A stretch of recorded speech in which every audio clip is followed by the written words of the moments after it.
Hello, you absolute legends, and this is to help you with the calorimetry lab, the second part where we experimentally determine the specific heat of a metal.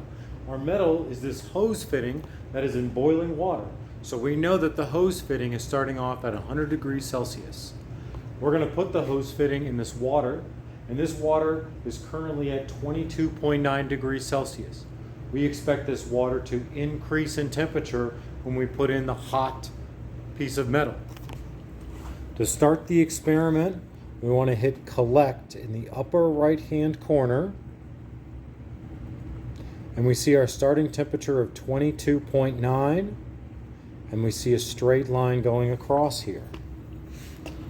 Now we want to put our hose fitting starting at 100 degrees Celsius, putting it in here. Okay.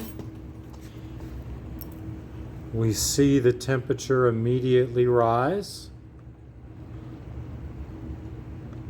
and it's going up.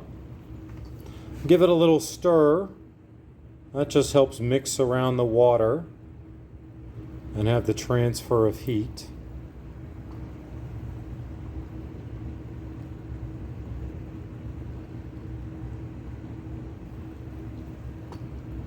So this experiment is over, okay? Note that the experiment is over when the temperature starts going down. We put in so we can hit the stop here. Okay, so the temperatures we want are the initial temperature, the lowest we observed, and that was 22.9. And the highest up here, we can scroll down through this and see that it was about 24.6. It went from 24.6. So from there we can see our total change in temperature. I hope this helps. Thank you. Part B of the calorimetry lab, finding the specific heat of the metal. We just saw me put a hot piece of metal into the room temperature water.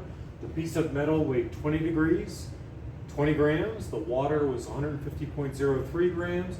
My temperature change of the water was 22 and something to 24.6, so it changed 1.7 degrees. The temperature of my metal started at 100 degrees Celsius and went down to 24.6, so I had a 75.4 degree temperature change of the metal. This is meant to be a picture of what you just saw.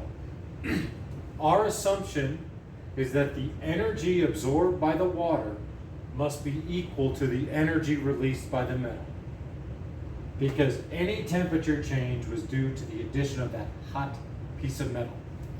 Because we use liquid water, we know that the energy absorbed by water is absorbed at this rate, 4.184 joules per gram degrees Celsius.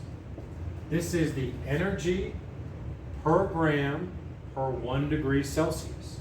The energy absorbed by water is in joules, so we need to use this scaffold to cancel everything except for joules.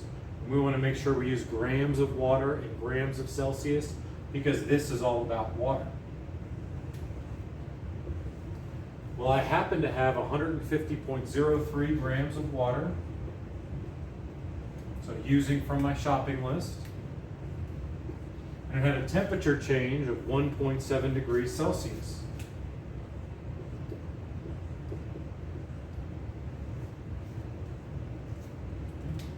Everything cancels, and this would tell us the energy that was absorbed by the water. And note that everything in here is about water, nothing is about the metal. That scaffold calculated that the water must have absorbed this many joules of energy, because we know the mass of the water, we know how much the temperature increased, so it must have absorbed this much energy. The only source was the metal, so that is the basis of this assumption. Now, to calculate the specific heat of this unknown metal, the units of specific heat are always grams, joules. This is what we are trying to calculate about the metal. This cluster here is called specific heat. So we need to take all of our numbers about the metal and set them up according to the scaffold. The metal happened to release this much energy because of this assumption here. So we start our scaffold 10.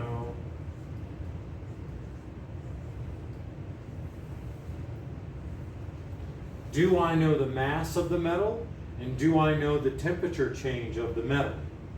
The mass of the metal was 20.03 degrees, and it has to go in the denominator. Grams, excuse me. The temperature change of the metal was it started at 100 and went down to 24.6, so 75.4.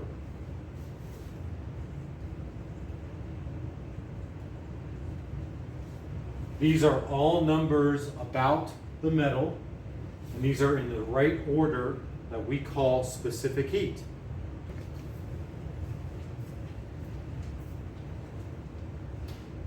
Our experimental value for the specific heat of the metal of this coupling here is 0.707 joules per gram degree Celsius. Remember that these are the units for specific heat, like this amalgam here.